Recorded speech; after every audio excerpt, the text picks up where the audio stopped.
Hi, I'm Carly Krouse of the Indiana Gazette, and we're back for another week of our high school football preview show. This week we're reporting from Homer Center High School, where the Wildcats are getting ready for Friday night's showdown against Ligonier Valley. Ligonier Valley is 5th in the AA state rankings and tied atop the District 6 AA standings, and Homer Center is 4th in the Single A state rankings and 2nd in the district standings. While the Wildcats have had a pretty smooth ride through their schedule so far, the Rams have blown everyone out, outscoring their opponents 311-6. Even after losing starting quarterback Sam Sheeter to a knee injury a couple weeks ago, Ligonier Valley never missed a step behind senior Jackson Doherty and the rest of the Rams' explosive offense, along with a shutdown defense that is somehow seemingly only getting better.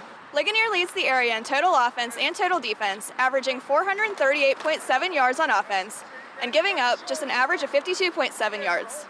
The Rams have recorded 5 straight shutouts. Homer Center leads the area in rushing offense, but will be challenged by a tough and experienced Ligonier Valley defensive front. The Wildcats, with freshman quarterback Ben Schmidt and a slew of senior offensive weapons, will look to avoid a repeat of last season when the Rams shut them out 50-0 in the de facto conference championship game. In other Heritage Conference action, 5-1 Purchase Line plays host to rival Penns Manor. The Red Dragons are 4th in the District 6 Class 1A rankings and have won 5 straight since losing their opener to Homer Center. The running game has been solid behind senior quarterback Shamar Campbell, who leads the area with 638 rushing yards. Campbell was banged up in last week's victory over Northern Cambria, but Purchase Line kept rolling in the second half, with its offensive line paving the way for Lucas Seister out of the Wildcat formation. But the bigger story has been the Red Dragons' defense, which has blossomed this season and could cause major problems for the Comets, who rank last in the area in total offense. Purchase Line's defense is 2nd in the area, allowing fewer than 190 yards per game, and the Red Dragons have a +7 turnover margin.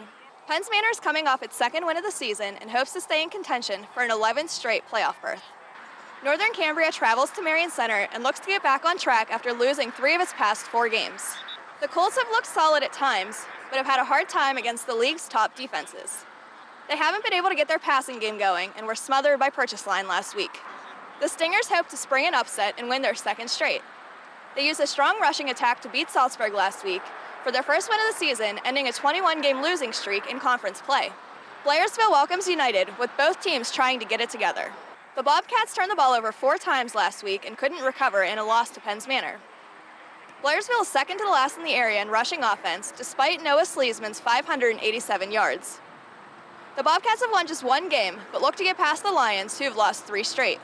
United is last in the area in total defense, giving up 384.3 yards per game, and last in the area in passing offense with 58 yards per game.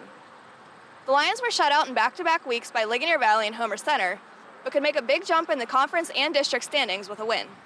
West Shamokin plays at Salzburg, and both teams are coming off ugly losses. The Wolves lost 42-0 to Ligonier Valley last week, but won 2 straight before that and could jump back into playoff position with a victory. The Wolves' tough defense behind linebacker Tyler Sweeney and defensive end Kurt Slegel could be a bad matchup for the Trojans' offensive line. Salzburg committed 5 turnovers in its loss to Marion Center and will have to play a much cleaner game to beat West Shamokin. The Trojans have a -17 turnover margin, and their defense has struggled, allowing 42.2 points per game. After blanking Ambridge 20-0 on homecoming last week, Indiana looks for its 2nd straight victory when it visits a 1-4 knock team that allows more than 32 points per game. The Indians will likely again ride freshman running back Ethan Marcosi, who turned in a career-high 177 rushing yards against the Bridgers.